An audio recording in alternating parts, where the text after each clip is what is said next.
All right, guys, welcome to part 2 of the conversation about the Tottenham Hotspur Football Club. Coys, baby. Spurs are feeling Spursy hold right on. now. Go ahead. Yep. Before we start, we didn't take 2 parts on Newcastle build because we're just in that better of a spot. But continue with how we need 2 parts for the Spurs rebuild. Let's compare our ownership. you chugged that non-alcoholic beverage. I asked Shelby to get me Modelo from the grocery store, but she forgot. Anyways, I do have another beer sitting over there, though. When you start talking, I might go over and grab it. Anyways, what does Tottenham need to do next to get wherever we think their ceiling is? I mean, their ceiling should at least be winning FA Cup every 3-4 years, right? You don't have to be winning Champions Leagues, but look, at the end of the day, we looked back in part 1 about what's gone wrong, what's currently going wrong. And I actually kind of just thought about this, about a minute ago. If you look at Pochettino's reign, like they probably should have won a couple of things. I mean, you had Leicester's, whatever the hell that was in 16-17.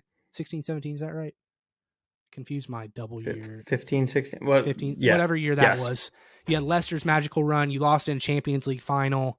I mean, there were some unlucky moments here and there, but there were no trophies at the end of the day. Pochettino was the last Spurs manager to last a full season.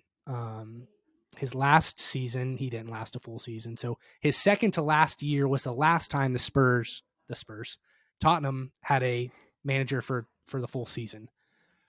That is the crux of everything that needs to change. Continuity needs to be there, and it starts with the next head coaching hire. The type of head coach, the name, what the head coach expects, what the fans expect, what the board expects, and what the players expect. Everybody has to be on the same page. Whether that's Nagelsmann, who is at the top of every Tottenham fans list, whether that is Celtics coach Ange something, whether it's Pochettino again and we go do that again, or whoever it may be, Luis Enrique. It needs to be a hire where everybody's on the same page. There needs to be conversation with the club, to the fans, to the manager. It needs to be public, out in the open, saying this is a project. Like, it is a project. It's, we're going to build it from the ground up. You don't have to go all the way to the ground with it, but you need to go down to the academy. You need to fix the academy, because Spurs, I mean, they've got some good products in their academy right now, but Harry Kane's the only guy that's come through that academy. You look at the Arsenals, the Chelseas, the Cities, the Uniteds of the world, the true big clubs in England that are known for winning year in and year out, even in down years. It starts at their academy. That's getting real nitty gritty. The academies it's a whole function of European soccer that is very different to anything over here. You think minor leagues, not even close to the same thing. I mean, we're talking 10, 11, 12-year-olds coming up through these academies. Obviously gets to semi-pro and then professional at 16, 17. But from the ground up, it needs to change. Dylan, I'm going to let you start talking about who Tottenham needs to look at and what the expectations need to be. And I'm going to walk over and grab my other beer. Go. I mean, for me, it's Nagelsmann. I mean, not just for me. It's for anybody. Nagelsmann is the clear and obvious favorite. However, as a Newcastle fan, Nagelsmann is like the guy I've been most worried about, but he is not seeming to be very intrigued by the project, if you will, at Spurs. So, all things considered equal, all things possible, Nagelsmann, to me, is the perfect fit. He has that flash, that cachet that Spurs want to have when they hire these, Mourinho's, they hire the Contes. He has that name cachet, but he also has that building for the future in his back pocket that I think Spurs really should be looking for. That being said, I think if he was the guy, he would have been signed by now. Like, I think he would be your manager by the start of the I don't know. restart after the international break. Like he's out of a job. Where can he end up other So than he's technically not out of a job. Tottenham would still have to pay his buyout because he's just been relieved of his duties. Bayern's still paying him. He's still on so contract. it's So more of an we would example have of to we Daniel. would have to pay his It's more of an buyout, which I think example is of like 20 Daniel million. Levy being cheap. Yes and no. I mean, 20 million's a lot to. I mean, like, what would he But really if come you're in and change? what are you making on the Beyonce concert? I'm not. I mean, I say No that tongue in idea. cheek, but like I'm half mocking, but I'm half serious too. Like 20 million to a Super League club isn't the end of the world. I wouldn't think. Like there are plenty of clubs that would be able to fork over 20 million if they felt this manager was the right fit. And I think that's where it goes back to the ownership, where it is Daniel Levy serious about winning on the pitch. And that's, we had that conversation in part one of of our Spurs Mega episode. of our mega episode. So I like Nagelsmann to me is the fit made in heaven for so many reasons, play style, personality, but if you're Why not isn't it willing to spend done? the Is that what money, you're asking? yeah, like why are you waiting till summer? I think it's Nagelsmann. You think about this. But are you waiting till summer, or is he waiting till Yeah. summer? Well, but more so him probably. I think that Is he waiting for Real? Like is that like I'll if get Real? there. I'll get there. Hold on. I'll get to that portion of it. So think about it. Nagelsmann is a German dude coaching the German team, the super team, the German club. You're in the Not anymore. What are we in? Quarterfinals of the Champions League. You're second in the Bundesliga. Whatever. Dortmund's having a great year. I think it's way more Dortmund than it is Bayern's struggles. He's lost 3 games in all comps all year. You get relieved of your duties for a dude who doesn't have a job. I just think that's like shell shock. Like I wouldn't go to another country. I don't even know if he speaks English, to be completely honest. Would you really want to go right to another place right away, especially a club that is in this much turmoil? I'd probably want to start fresh, whether it's Tottenham, whether it's whoever. I need a little bit of time. The dude isn't struggling for money. He doesn't need another job right away. I just think emotionally it would be very difficult to go introduce yourself to new players, do that right away. In my mind, if I put myself in his shoes. If you're a competitive football manager, like he has proven to be, what else are you waiting for? If Real's in his back pocket, and I think that is the big conversation, is he the next guy at Real? But do you want to go to Real? Like, what is it? That's where I was going to go. A quarter of the starting lineup is older than him. And like then legitimately, Real is just Bayern on steroids. As far as Julian Nagelsmann, he's a project manager, right? Yeah, and that's why you said. I think he knows he's a great fit at Tottenham as far as like what the situation is. It's very similar to what he did at I think it was Hoffenheim and then Leipzig. Was it? Yep. Yeah, Hoffenheim and Leipzig. Hoffenheim. He is a guy he wants to mold the club in his way. I've read that he's so detail oriented. He wants to have a say in everything that's done. Which so is that hold on. For better or worse, Daniel Levy, he gets involved in like the player making decisions or how much like cash they're willing to spend out, but he does leave the day-to-day football stuff to the manager, which I don't think Real Madrid does. I think the president, everybody involved, the fans, 100%. The players, like you said, half their starting lineup is older than Nagelsmann. I don't think he's a smart guy. I think he knows that Madrid isn't the fit right now.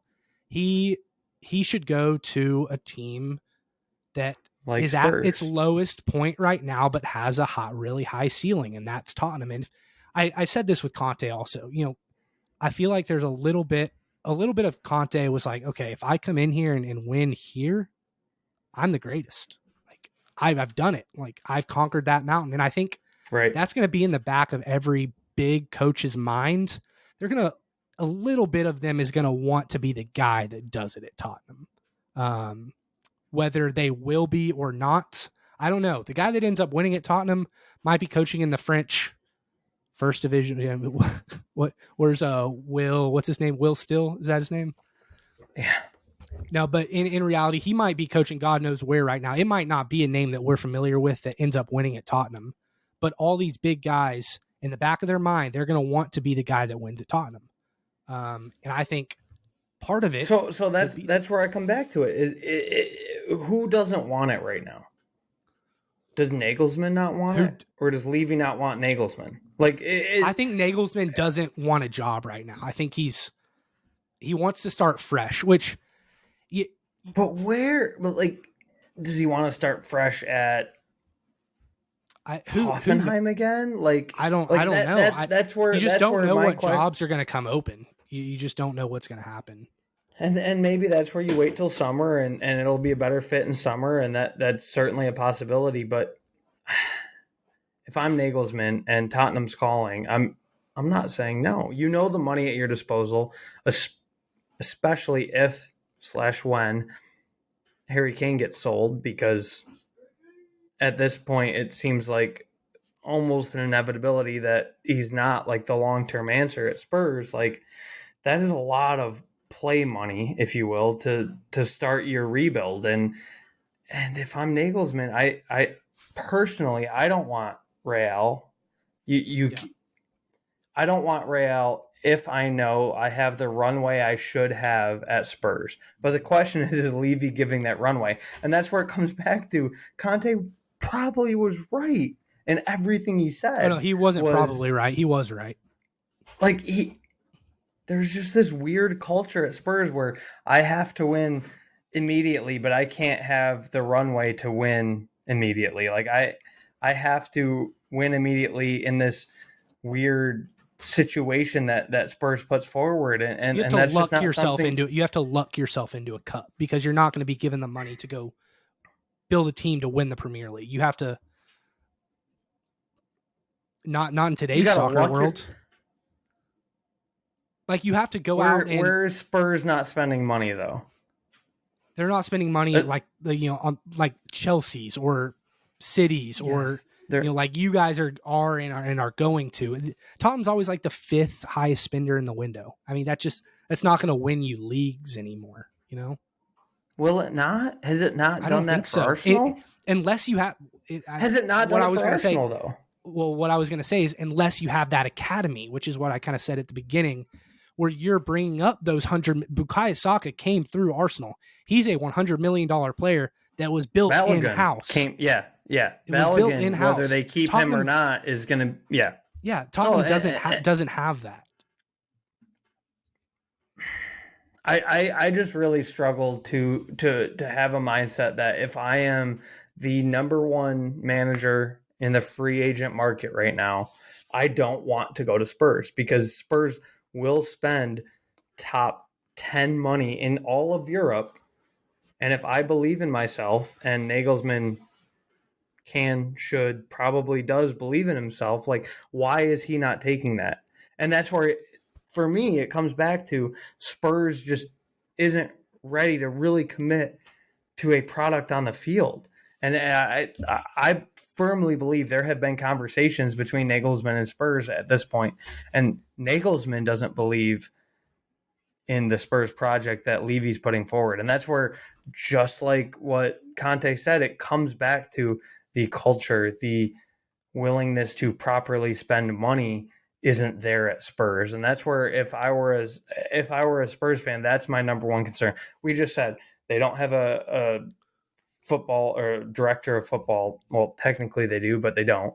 They don't have a men's head coach. They don't have a women's head coach. It is more of an entertainment entity than it is a football entity. And that's where I think you guys are missing out on Nagelsmann right now, because he is the perfect fit. And I just feel like Spurs isn't willing to give him everything that it takes to get him. And that's where it's a real shame, because the money is there. The project is there at Spurs. You have the best facilities in all of England. You have maybe not maybe, you have the best facilities in all of Europe. You should be able to attract Nagelsmann. And that's where, if he isn't ready to commit to that project, it is more on the ownership than anything else. And that's where the biggest concern for me would come if I were a Spurs fan is this guy is the perfect fit personality wise, tactic wise, like everything Nagelsmann to Spurs feels so perfect. And he's not ready to commit to it in the middle of the year because it's the middle of the year. Like so many managers would be willing to jump at that at any moment. And the fact that you have that guy sitting in your back pocket and he's not tells me there's a bigger issue in hand and in house. And I think Conte spoke to that. So, yeah, I guess we just have two really different mindsets on where we think Nagelsmann is mentally. I mean, I'm trying to figure out the exact, I think it was like a week ago that he was fired. I mean, personally, when I think of, all right, I'm Nagelsmann, am I jumping into a job right away where the ceiling is really just to stay where you're at? If you do anything less than that, if you fall into fifth, the rest of the season's a failure. You're out of the Champions League. You're out of all other cups. You're not going to have a transfer window. You can really only lose in this situation, other than finishing. Why is he not third having or fourth? Right? Why is he not having a transfer window though? Because you wouldn't have one until the summer. The new season starts. I thought you meant he doesn't have a summer transfer window. No. I'm saying, like, I think if you hire him, say June 1st, you got a full 3 months to figure out your transfers, everything. I just think that's a far more attractive prospect than taking the situation. Kane and Son. Yeah, with the way it is right now, I mean,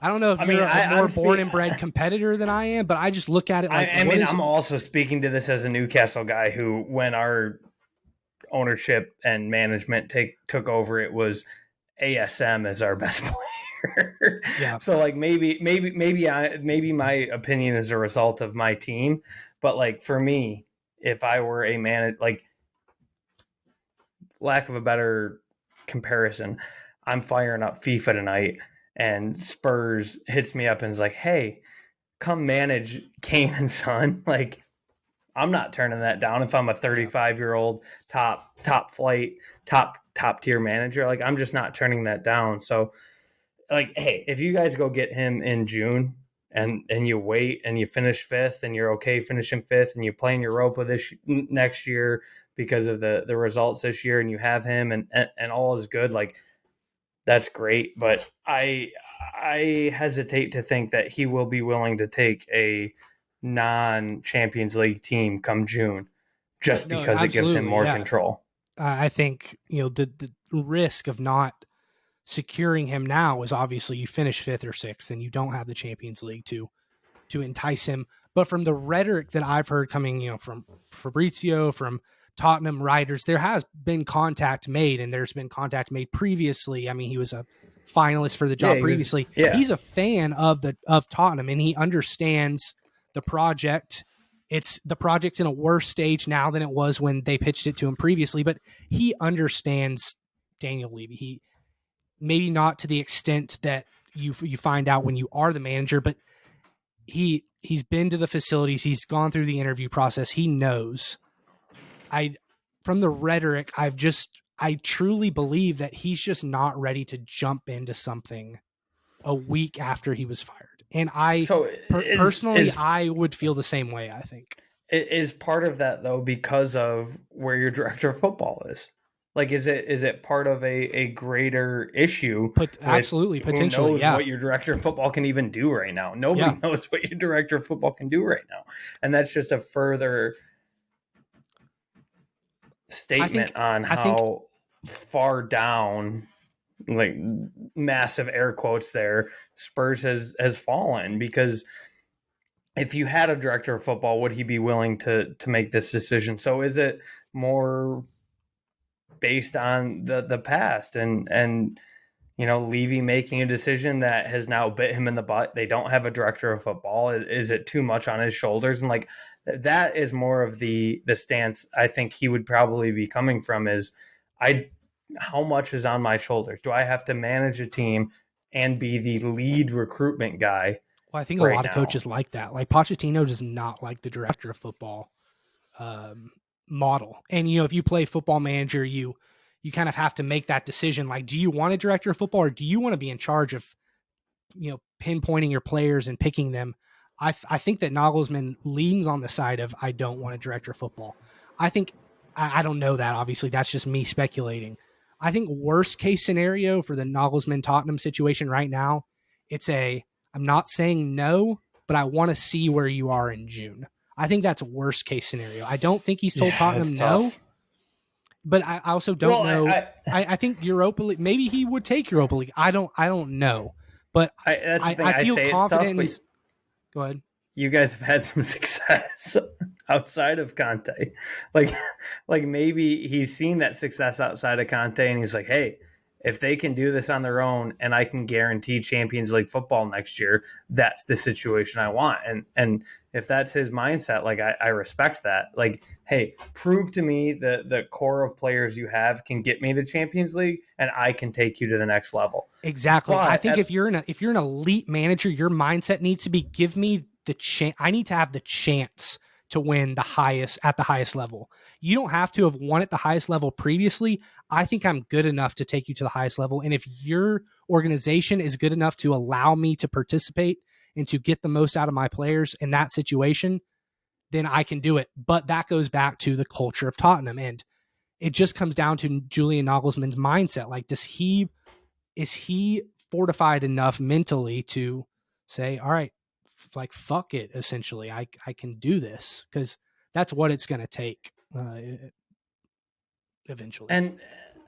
But again, I'm devil's advocate here. What is his better option? If it's not taking Tottenham now, what is he hoping to gain by waiting till June? The German Let's say national team. The German national team.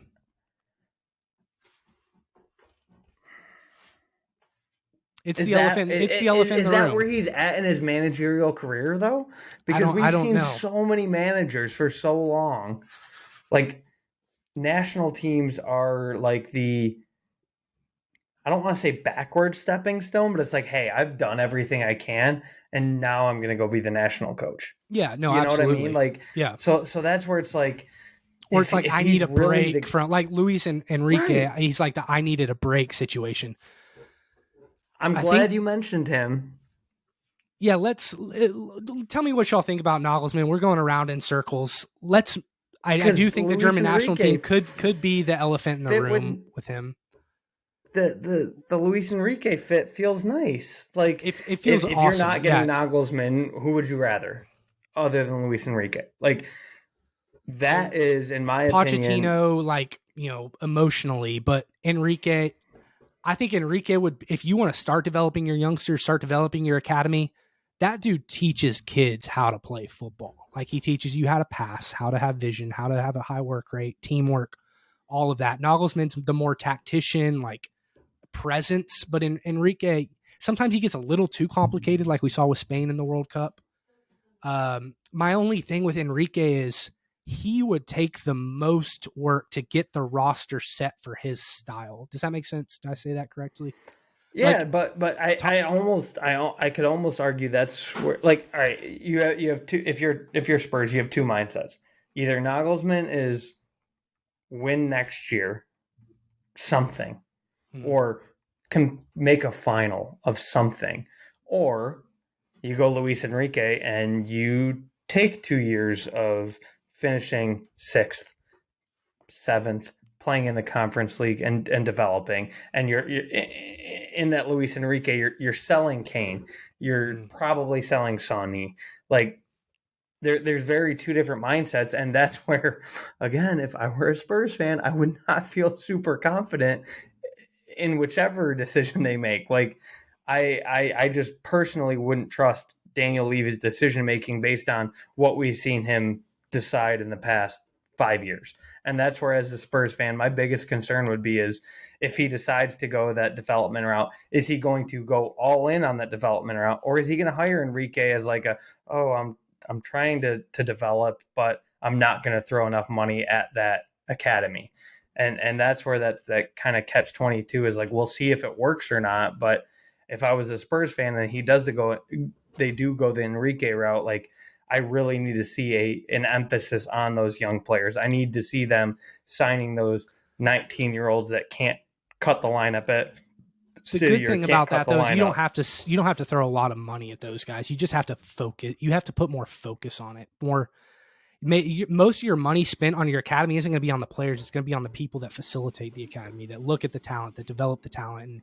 And that starts And that's where with the head coach of. I kind of question if Spurs as a ownership group is ready to take the back seat for 2 or 3 years. And like I've said with Newcastle for almost this whole season, maybe it's better to finish in Conference League. Maybe it's better to finish in Europa. But is like Daniel Levy ready for that? Is he ready to not cash in on Champions League? Is he ready to not cash in on a deep run in the FA Cup? Like that's where it's like a stylistic thing with ownership and with management. Like they have to become cohesive, and we haven't seen that so far from Levy. We are going all in. We're hiring the sexiest, flashiest manager possible, and it hasn't worked because they've except for Nuno Espirito Santo. Except for Nuno, but he wasn't.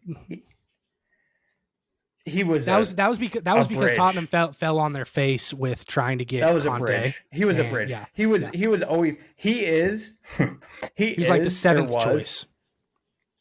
What was the joke? The Nuno ninth choice, I think, was the joke going around when they hired him. Like probably Nuno the ninth choice. But like he is what Nagelsmann could possibly be at Real if Nagelsmann goes to Real. That guy that I'm not hurting the club, but I'm not winning the club anything. And I get what you mean perception wise, but they play very different style.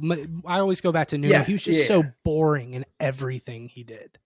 Is Conte Nagelsmann just isn't. I'm relating to Nagelsmann. Oh yeah, that's fair. That's fair. Of course, yeah, Conte and Mourinho are, but that's the thing. You guys hire the sexy winning manager, and you guys aren't this. No offense, you're not this win at all costs. Like you are a club that wants to play a certain style of football until it's successful, and Spurs hasn't hired the managers that fit that style of football. It's like there's always been this clash between, do we want success or do we want Tottenham football? And I think that clash has led to a lot of the problems over the last 10, 12 years, whatever you want to call it, since the last trophy. Yeah, I don't even go back to the last trophy. I go back to the Pochettino era because, I mean, they were at the top always. Sometimes you just don't win through a coach's tenure, and that's kind of the way I think of it with Poch. Is Spurs were always at the top with him besides his first year. But I think this is why both Enrique and Nagelsmann kind of are just best of both worlds. Like they're such a good blend of sexy name, but they would also accept a project. I think Enrique really wants a project. Truly, like he doesn't want to go back to the Barcelona win now. Like he wants to ingrain himself in the culture of the club, and whether it's good or bad, he's obviously horny for England. Like he wants to come to the Premier League. That's very much on the record.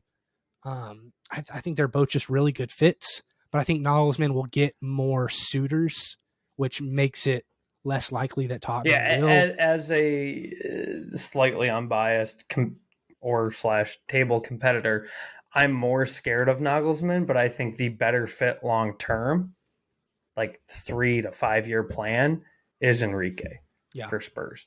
Like in the immediate, if you guys came out tomorrow and announced Nagelsmann, I would be scared as a Newcastle fan. Like what he could do with your current side terrifies me.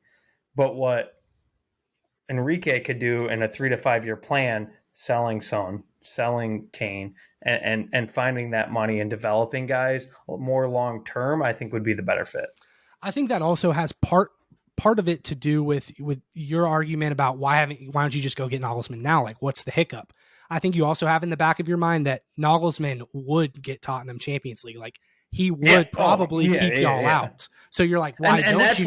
That's why I've almost accepted defeat. I've almost accepted defeat. Like with the injuries, I mean, we have one healthy fullback on each side. Window. If we get one fullback on either side hurt, there's no backup for them. I mean, it's bad. Welcome to Newcastle. Yeah. Yeah. We had Dan Byrne playing left back this whole season. And right. if you find a good enough manager, it works. That's more of a like quality depth issue. I'm saying there's literally no player left. Like you guys might have a player left, but it's just he's not Matt good. Ritchie? It's a player, right? I'm saying there's literally nobody left to play that position. All right. That's fair.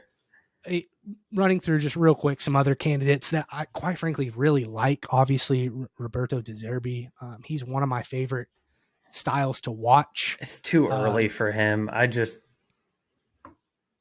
don't think he's leaving Brighton yet. Like, I think he's going to learn from Potter's mistake. It seems perfect on the surface, but like he's seen Potter's struggles. Like, why not coach another season and a half at Brighton and get them to Europa and then see what happens? For Champions League shit. I mean, they look at times calm down, unstoppable. Calm down, Nick and Matoma, and like they're not making Champions League. It was more of a joke than anything, but hey, you're gonna mess around and you're gonna see Brighton above you in the table, and you're gonna be like, well, what happens? No, we're not. Another name that I like, but then you think one step further than that, you're like, no, is Vincent Kompany, because any amount of success he has at Tottenham, Man City is scooping him up, and he's leaving. He's leaving at the first sign of that Man City job coming open. So it's way more of I don't think that there's any sort of stability there.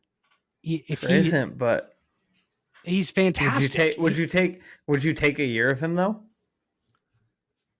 Like, no, I'm not trying to be mean I'm not trying to be mean and like discount what Spurs could be and should be, but like, would you not take a year of Kompany right now? Like, knowing that he would leave after a year, truly no, because my whole thing he gets you back to hypothetically, Newcastle finishes in 4th.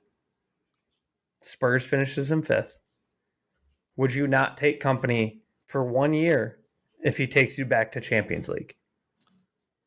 Mm. Wow. I think that's where culture, history is different. Like, you tell me, you give me a manager at Newcastle that gets me back to Champions League, I jump all over it. And that's where you're closer to that big six mindset. Like, I don't disagree with that. But for me, that's hard to say. I wouldn't take. Yeah, I get it. A Champions League berth to know I have to go find a new manager the next summer. Because I agree. I don't think Pep is long for City. Pep's gone in the next 2.5 years. Whatever. Yeah, I think next year is his last year. I think whenever this is his last contract at City. I think whenever it's up.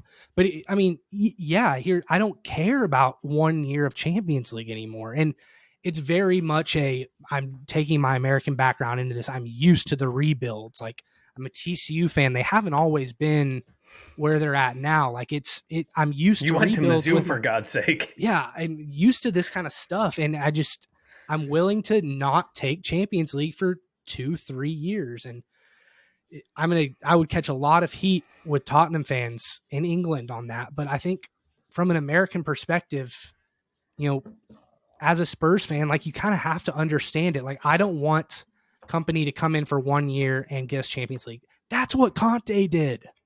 Like, it would be different situations. A good manager, though. Kompany. Well, a good manager fit, I should say. Not that Conte's not a good manager. He's a good manager. I don't think Conte's a Premier League manager. You can say what it is at Chelsea. Like, he's not a long-term Premier League manager. Never has been, never will be. He is a Serie A manager. He's an Italian manager. Yeah. Like, I know he did what he did at Chelsea. I know he got you guys to Champions League last year out of a situation that it didn't look like he would get Champions League. Yeah, I mean, he came in, we were 7th or 8th behind Wolves, but he did fantastic. If I'm an owner, though, from a Levy perspective, it would be really hard to not look at. Yeah, which is where I think me and Daniel Levy differ. Yeah, and understandably. I need a guy for 3 years. I just come back to stability. I need So Oliver pay Eddie Skip. Howe I need enough, and we'll Oliver take Skip company. to be developed under one manager for the next 3 years, because the dude has the potential to be England's number 6, in line with Declan Rice. He's younger, so it would be like Declan Rice is next in line. But he's had 4 different managers at this point. Like these young guys, like Dane Scarlett's a great player. He's not going to be like what Harry Kane is, but he's an 18-year-old like England up and comer wonder kid. Like he's on the wonder kid list for FM23.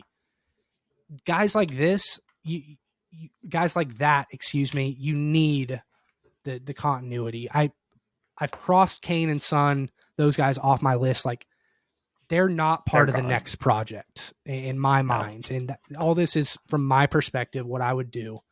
I need somebody for 3 years, which some of the other names, we're going long here. I'm almost done with my names, but I mean, I think like an Ange Postecoglou, I think is how you say it, the Australian manager of Celtic. He's just a hardcore Aussie dude who's like, he reminds me of a lot of like a Scottish hard ass. Just he's going to come in and he knows he's going to struggle and he's going to combat with the manager. But I think his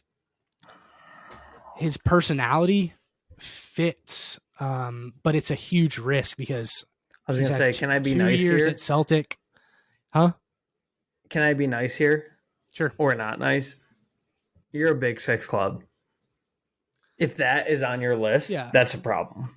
Like like that almost tells me you're not a Big Six. Like I need you to go get a top class manager, and like the fact that you're giving me, and no disrespect to him, but he's, like you said, he's spent 2 years at Celtic and now we're talking about him at Tottenham. Like that isn't and maybe you're more long term than most English football fans can think, and that's fair because most English football fans think 2 games passed, and that's like people turned on Miguel Almiron. I turned on Miguel Almiron like that as soon as he stopped scoring. So like that is just part of the nature of the beast. But like if you are Spurs and you're supposed to be this Super League club, like you can't be, if you want to be taken seriously as a Super League-esque club or a Big Six club, you can't be looking at Celtic guys. Like Celtic guys who have been there for 2 years. You need a Celtic guy who's taken them to the Champions League, won that league for 3 straight years. Like that just kind of speaks to where Spurs is at right now. And I don't mean that in a bad way where I'm dogging on you or dogging on Spurs, but like I don't think you're wrong, but I think Spurs fans, if that is the route it's going to go, need to have like a come to Jesus moment and be like, hey, we're not one of the top 4 clubs in England, like we, no offense, act like we are sometimes. And a lot of Spurs fans do act like that sometimes. Technically, we are, because the most recent Premier League season, we were 4th. So,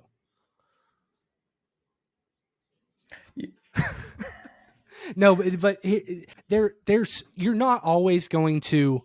Every world-class manager doesn't come from another world-class manager position. I said that wrong, but the next Jose Mourinho isn't going to come from AC Milan. I get it. They're going to come from the Hoffenheims, the Celtics, the Brentfords, those teams of the world. And I get, you can point to, they're still, the big 5 leagues or whatever, but I am in a very different mindset than you would expect me to be, or other Tottenham fans would expect me to be. I'm putting us on the level of the Brightons and the Brentfords right now, because it's so messed up from a just core level. It has to be completely rebuilt. And the come to Jesus moment is now. This dude, this Celtic manager, he's not getting shit on by Tottenham Twitter. The come to Jesus moment has happened. People are saying, yes, we need a project manager. If we can find the next up and comer that's going to be the Real Madrid guy after he's our guy, like, let's find him and have him for 5-6 years, win a Premier League. He doesn't have to have and hey, I'm not trying to fault that. I'm a Newcastle fan. I know you're not. We hired fucking Eddie Howe, who got relegated his last Premier League season. Like, I get it. Like, but I also need like a balance. And you're a logical Spurs fan. So this is part of the reason, as much as I would love to hate Spurs, I can't, because you're the Spurs fan I'm closest with and you're logical. But like, for the most part, most Spurs fans I interact with act like Spurs are on this pedestal that they're flat out not on right now. And if you're willing to admit, like, hey, we need the guy at Celtic who has been great for 2 years at Celtic, and we're going to take 3 to 5 years to build a program, I'm all for it as a friend of a Spurs fan. I just think Spurs fans and the Spurs organization as a whole needs to kind of, like I said, have that come to Jesus moment and be like, all right, this is a full rebuild. Like, we need to somewhat tear it down. We need to be okay with 6th through 8th for 2 years while we build it. And if that is okay with Spurs fans, I think that is not a bad move. If you want to continue the success and just kick the can down the road, I think Nagelsmann's the best fit. Well, I'm sorry. Nagelsmann isn't the kick the can down the road. Regardless, any situation we want to go, yeah. Enrique is the kick the can down the road guy. Maybe we can win with him. Maybe we just advance a little bit, or we do a full rebuild on a Celtic manager. And I think that's where it's this, like, if I were a Spurs fan, I don't trust Levy to do anything but give Nagelsmann too much money, go too far in on Nagelsmann, and then we're having the same freaking conversation 2 years from now. Not that Nagelsmann can't be successful, but like, that is the risk you run if you go the Nagelsmann route, is we're having this exact same conversation 2 years from now. Yeah, I think the roadblock to all this isn't convincing Tottenham fans that you need a rebuild. It's convincing Daniel Levy that you need a rebuild. Yeah, no, 100%. He's the problem. It's just such a joke. And I don't know, what Tottenham fans you interact with. I might just be in like a good circle on Twitter of Tottenham fans, but like, they're pretty logical. And we realize, like, this is embarrassing. We haven't had a manager for a full season since 2018. Like, that's freaking ridiculous. We're the butt of every European soccer joke. I mean, we know our place, at least the people that I interact with. Like, yes, we're a financial powerhouse. We're a big brand, whatever. But I mean, the results are on the field and they just haven't come, and we need to try something different. If something different is hiring the Aussie who's coaching at Celtic that just has the personality and is hot right now, or maybe not even hot, but like warming up, not even like he's not a flash in the pan yet. Like, you want to get him before he is. That's what I think a lot of logical Tottenham fans are in the mindset of it. He's not anybody's first choice, obviously. Like, and I love that for you guys. Nagelsmann is everybody's. And that's what we saw with Eddie. Eddie wasn't our first choice. Yeah. Villa's current manager was our first choice. Well, yeah, second choice. But like, and it worked out. So like, I'm not saying it can't work out, but like, I think as long as Spurs as an organization, as long as Levy's in charge, fan base, but like the organization itself, Levy being the forefront of that, have the same mindset that the Newcastle owners had, and like, hey man, this is a project. I think you guys would be better off for it. Now, again, I think Nagelsmann is the best fit in the absolute here and now, but in my opinion, it's Nagelsmann or rebuild. Like, an Enrique feels like a kick the can down the road, and we're having this conversation 2 years from now, and I would love it because we're now table rivals, but like, if I would be scared of that for you going the Enrique route, where it is we can flirt with Champions League, we can stay in Europe, we can be Tottenham as we've seen Tottenham for the last 10 years with Enrique. It's not going to be a step back at all. You're going to be better than you would likely be with that Celtic manager, but you're not going to be better than you are with Conte with him, I don't think. So it's like, let's take that next step, give Nagelsmann all of the money and resources we can right now, or it's a rebuild. It's like, it's two different mindsets, and I think either one of those is an appropriate mindset, but I do think Enrique would be kind of that kick the can down the road kind of guy. I would argue slightly differently and say that both the draw of both Enrique and Nagelsmann is that they can do both. They can be successful now, but also do a rebuild. And my rebuild is on a scale. It's the rebuild scale. And Nagelsmann, his rebuild requires you to go backwards much less than the Celtic It's a guys retool, rebuild. as they use in American Sure, sports. yeah, or like a We're retooling, retooling, not rebuilding. Exactly. Yeah, you can still stay in fourth, fifth with Nagelsmann, but still tear most of it down and build it back up. Same with Enrique to less of an extent, but I think He's like a conference league guy. Like, I think his teardown is Conference League. I think Nagelsmann teardown is Europa. No, yeah. Like, no, that's where Enrique's teardown would be Conference League, but like that's still better than basically everybody else's teardown in my mind. But is it long term better than the Celtic manager teardown? You know what I mean? I think it could be. It just depends on what Enrique wants. Like, does he want to? I personally, from what I've read, he wants to oversee more of a rebuild. All of it. He wants to oversee all of it. He'll be in it for the long term. You would just be required to take a few more steps back than you would with Nagelsmann. The harm or the risk with Nagelsmann is that you don't know what you want. Like, you don't know how to be satisfied or with what you're going to be satisfied. Like, he can take you to the Champions League. So if he doesn't, the frustration starts to sit in quicker. Even if you told yourself, hey, this is a rebuild. Like, I would be in the mindset with Nagelsmann saying he's a win now guy. But hold on, Reed. Let him see the project through. So there's just, you just need to be clear with what's happening with the next manager in my mind. And everybody needs to be on the same page, like we've said several times. And will Levy do that is the big question. Will he be on the same page with any manager? Because he hasn't been thus far. Yep. Well, that's, I could go on and on. Obviously, I try to not talk about Tottenham very much in our Premier League episodes because they've just been so boring. But with this thing, I mean, I could go on and on and on.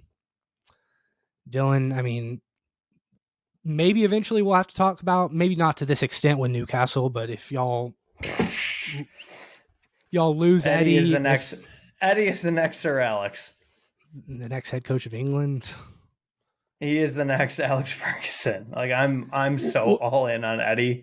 We'll leave you with that. Snippeted it. Like, let's do it. He is. I am so far in on Eddie. It'll hurt if it doesn't work. That's been this episode of the Planet Soccer Podcast. Thank you guys so much for listening. As always, make sure to shit on Spurs in the comments. Tell us who you think will finally lead Tottenham to a trophy. And where's Harry Kane end up next? Will he finish his career at Tottenham? Will he stay in England? He wants that top Premier League goal. I think United wants Osimhen. But we'll see. Thank you guys for listening. We'll talk to y'all next time.